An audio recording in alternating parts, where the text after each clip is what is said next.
Baik ya, materi berikutnya adalah a new rapid prototyping process for sheet metal part.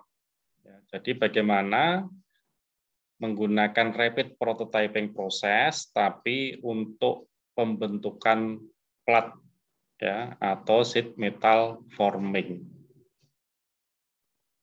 Nah, akhir-akhir ini ada sebuah metode untuk membuat prototipe menggunakan bahan plat ya, plat karena mobil itu kan dibuat dari plat tapi tanpa menggunakan dies atau cetakan ya, karena namanya prototipe nanti akan banyak berubah ya, sehingga proses menggunakan dies itu dihindari dulu ya, kecuali nanti kalau sudah jadi kemudian mass production, nah itu baru membuat dies atau membuat cetakan. Nah, proses pembuatan prototipe dengan tanpa cetakan ya itu disebut sebagai dieless sheet metal forming method ya, atau metode pembentukan plat tanpa cetakan ya, atau ada yang menyebut juga sebagai incremental sheet metal forming ya, atau pembentukan plat dengan incremental ya, incremental itu bertahap. Nah, sampai dengan saat ini itu sudah dikembangkan terutama di industri otomotif yang sudah maju. Nah, yang paling sering ditemui atau disebut itu adalah incremental sheet metal forming. Ya, nanti Bapak-bapak bisa cek kalau mencari jurnal ya ada incremental sheet metal forming. Nah, di sini bisa menggunakan ruangan robot, menggunakan mesin milling ya CNC milling untuk proses pembentukan dengan metode incremental sheet metal forming.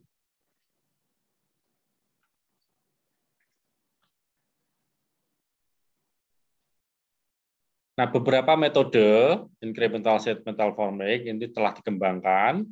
Yang pertama kali mengembangkan itu adalah Nakajima, ya Nakajima dengan konsep ya flexible parameter control forming process. Ini dikembangkan tahun 79 ya, mulai tahun 79. Dilanjutkan oleh Mori dan Yamamoto, itu juga memperkenalkan atau mengembangkan kembali menjadi new incremental forming method. Ya. Ini dia menggunakan bentuk ya hemispherical hammer ya. Dalam bentuk 3 dimensi itu menggunakan new incremental forming method. Nah, ini tahun 96 ya 1996. Kemudian dilanjutkan Schafer and Schaff ya, ini melakukan eksperimen yang sama tapi menggunakan robot industri ya seperti yang digambar tadi atau lengan robot. Itu tahun 2005.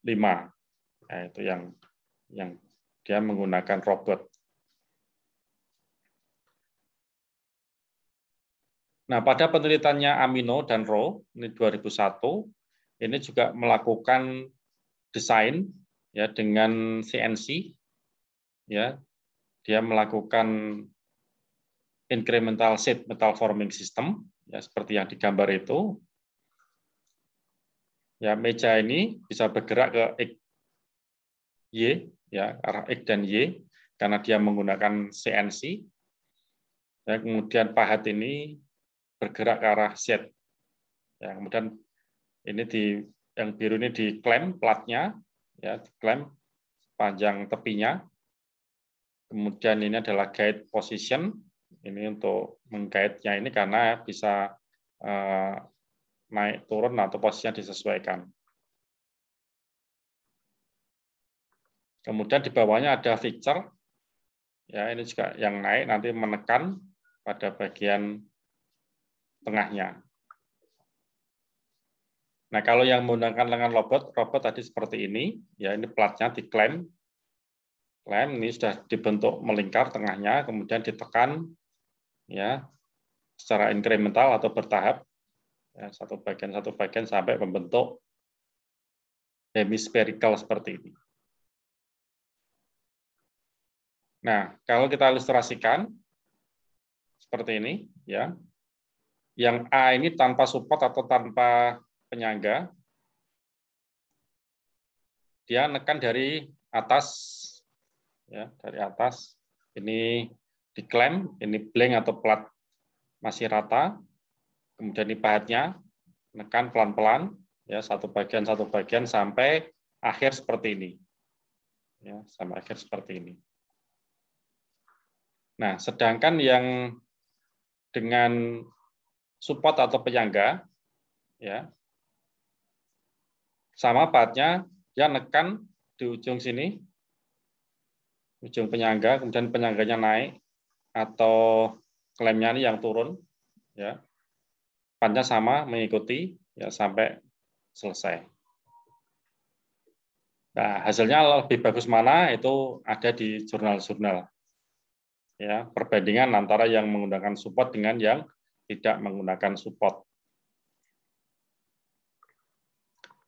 Kemudian untuk penggunaan di mesin CNC, ya mesin CNC biasa, ya hanya didesain di bagian ininya untuk meletakkan plat yang diklem, kemudian dengan rangkanya, ya seperti ini. Komponen-komponen CNC tidak ada yang berubah sama sekali, hanya pahatnya saja yang berbeda nanti. Nah, kemudian ditempatkan seperti ini, ya nanti nolnya di mana di sini, lah baru nanti diproses. Ya ini ilustrasinya, ini foto di labnya. Nah, Bapak-bapak yang mau riset seperti ini sudah punya CNC ya di kantornya, itu bisa dicoba. Nah, sistem kontrol di incremental sheet metal forming yang menggunakan CNC saya kira sama ya. Ini tidak ada perubahan sebenarnya. Penggunaan PLC, ya NC data dan seterusnya. Prinsipnya sama. Ya, prinsipnya pergerakan tool itu kita atur di CAD/CAM. Ya, kemudian mendapat NC data dan NC data itu dikirim ke komputer.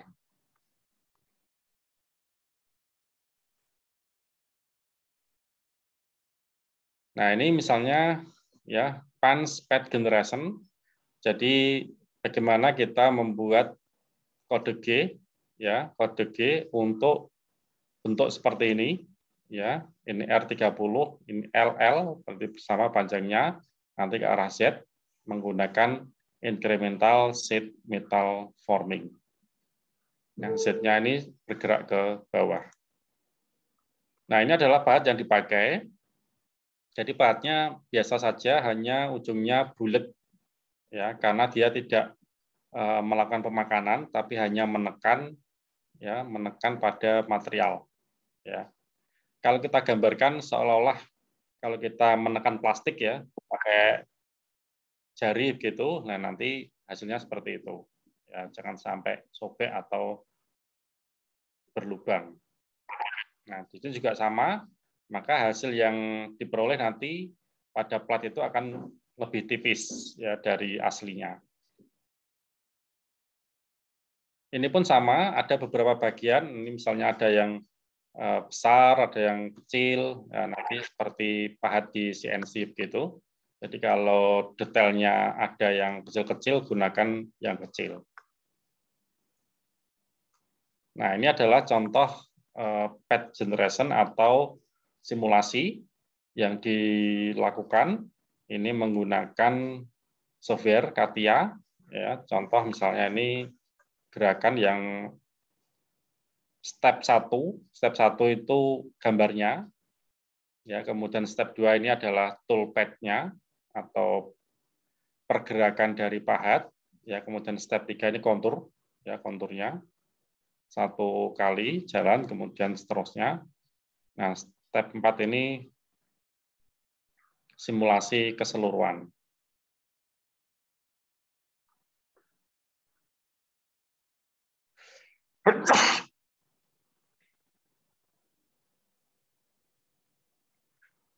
Ini metode yang diusulkan oleh Taumi dan Laminen 2004. Dia juga melakukan penelitian tentang incremental sheet metal forming proses. Ya, dia menggunakan ini dari 3D CAD, kemudian simulasi, kemudian ada feature support, proses ISMF-nya selesai. Nah, pada simulasi ini dia bisa melakukan perubahan desain atau perubahan punch pad atau strategi dari pahat, ya, jalur pahat. Nah, dia iterasi ada di sini, ya, sampai didapatkan simulasi yang bagus, ya baru dijalankan. Nah, ini menggunakan CNC yang tadi itu.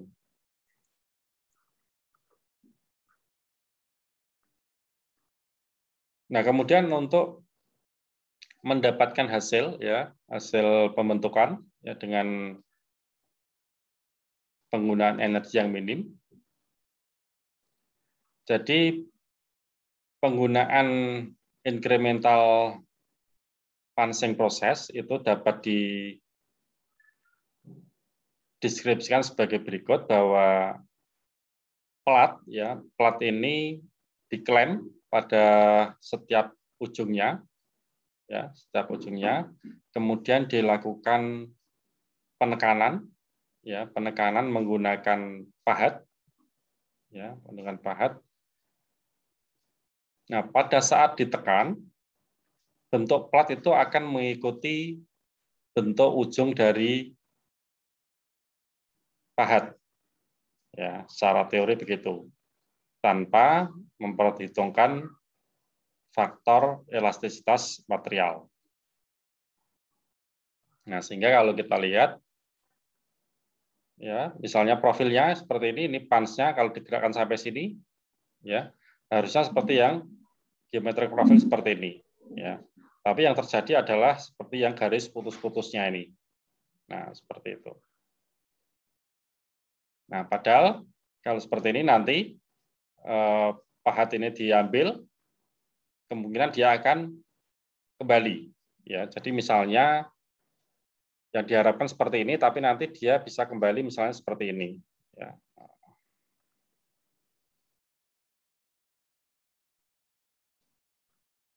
Misalnya setelah pahat kembali,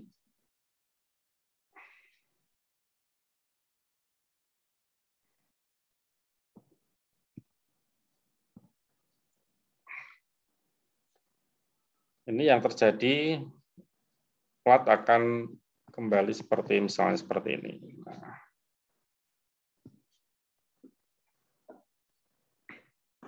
Nah, maka biasanya di dalam proses, ya, misalnya kalau kita gambarkan di sini, ya, ini platnya, ini diklem, ada bagian ini bertahap, ya, bertahap.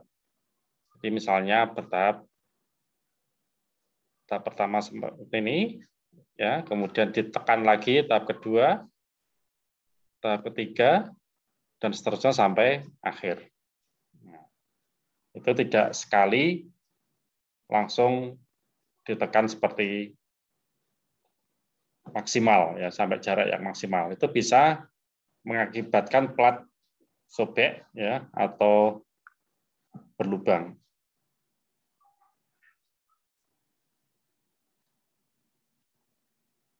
Nah, untuk memodelkan ISMF, ya, incremental sheet metal forming, ada beberapa asumsi yang dipakai. Ya, yang pertama, bahwa dalam proses plat itu diklem secara sempurna di bagian tepi. Kemudian karena punch ini digunakan terus atau bekerja bergesekan dengan plat, ya, pengaruh gesekan ya antara pahat dengan plat itu diabaikan, ya diabaikan. Ya meskipun sebenarnya ada. Kemudian initial energy untuk plat itu dianggap 0 dan plat ya plat atau blank ya metal blank itu dianggap sebagai middle surface ya atau di bagian tengah. Itu kalau digambarkan misalnya saya punya plat, ini plat ya dengan ketebalan tertentu. Ini tebal T berapa misalnya 2 mili atau 1 mili ya, misalnya 2 mili. Maka kita ambil bagian tengahnya. Nah, ini adalah middle surface ya. Karena nanti pada waktu ditekuk jadi penekuan seperti ini ya, misalnya ini plat saya gambarkan lebih tebal. Nah, ini kalau kita buat garis tengahnya bagian tertentu dia akan mengalami penekanan bagian ini. Ya, kemudian bagian ini dia akan mengalami penarikan arahnya ke sana. Nah, itu diabaikan karena dia menggunakan middle surface di sini.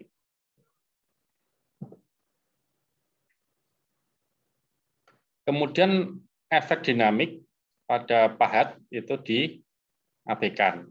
Ya, karena pada waktu proses gesekan ya, dan penekanan itu ada getaran, ya, kemudian ada beban dinamis itu diabaikan. Kemudian volume plat itu dianggap konstan selama proses. Ya. Yang terjadi adalah dia ada penipisan, ya, ada penipisan.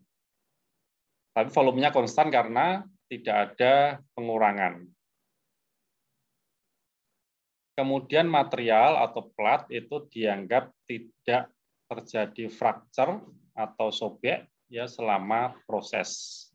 Ya, ini tergantung dari parameter yang dipakai.